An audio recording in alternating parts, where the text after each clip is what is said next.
We won that talent show. The crowd went wild that night. They were very impressed. Joe Jackson was also impressed. Before, he'd whipped Tito for playing his guitar, but now he threw himself into managing the boys' careers. We had to know that they were good. We had to know that they could win talent shows, and we rehearsed them so they could be the best. In the summertime, when the Jacksons would rehearse in their living room, they'd move all the furniture back, and they would open the windows, and all the neighborhood came around to stand. That's the one time Mr. Jackson didn't say anything about us being on his lawn. Joe Jackson would soon escape the steel mills of Gary, Indiana, by riding out on the back of a boy named Mike. At the tender age of 7, Michael Jackson knew what he wanted, to be rich, famous, and free from his father, Joe. I can remember a time when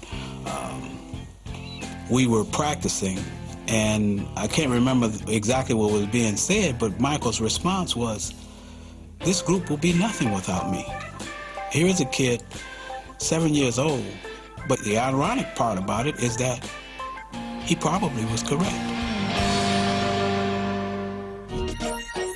The roots of Michael Jackson's bizarre behavior lie in the shuttered steel mills of Gary, Indiana, and the ambition he shared with his abusive father.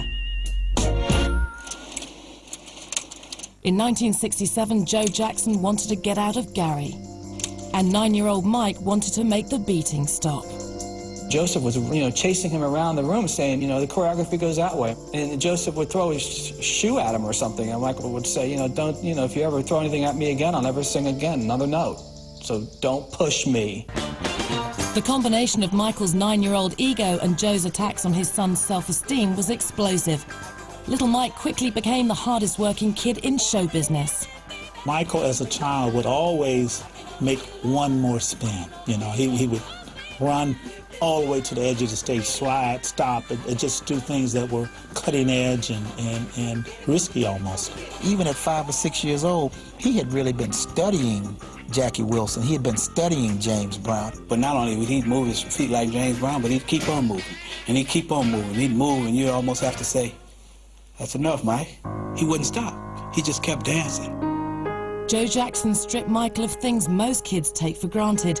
Late-night gigs kept him up on school nights. Rehearsals kept him away from his friends. And in doing so, he probably restricted some of the things, outside things, that Michael should have been enjoying as a normal boy coming up. This was an ordeal. This is something that most kids just don't do.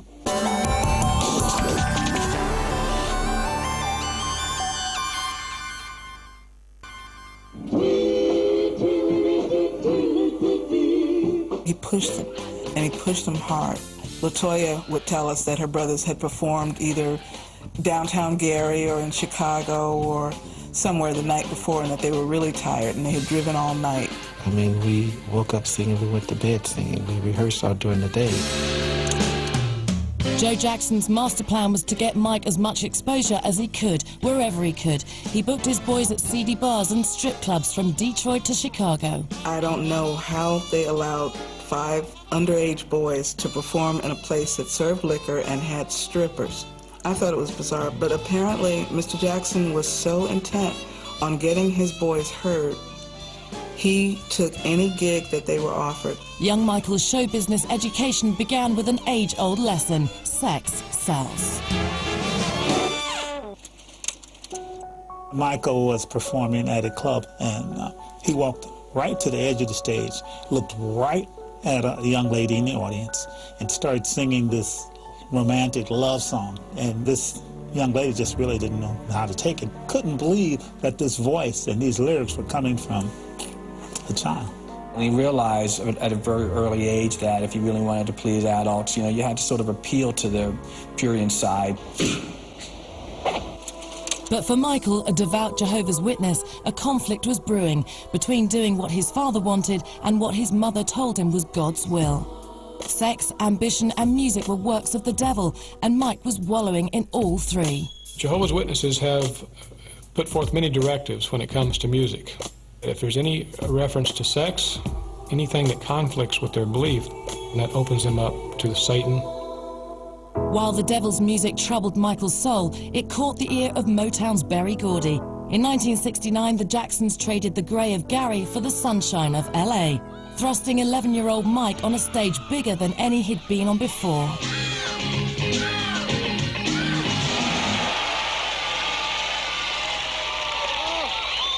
I would like to find out the difference between Gary, Indiana, and living in Los Angeles. You moved here now? Yes, well, it's pretty sunny out here. I like it a little bit better. Do you dig it? Yeah, it's cold in Indiana. Katherine Jackson knew that Michael's music violated Jehovah's law, but once she felt the warmth of Los Angeles, she wanted to get out of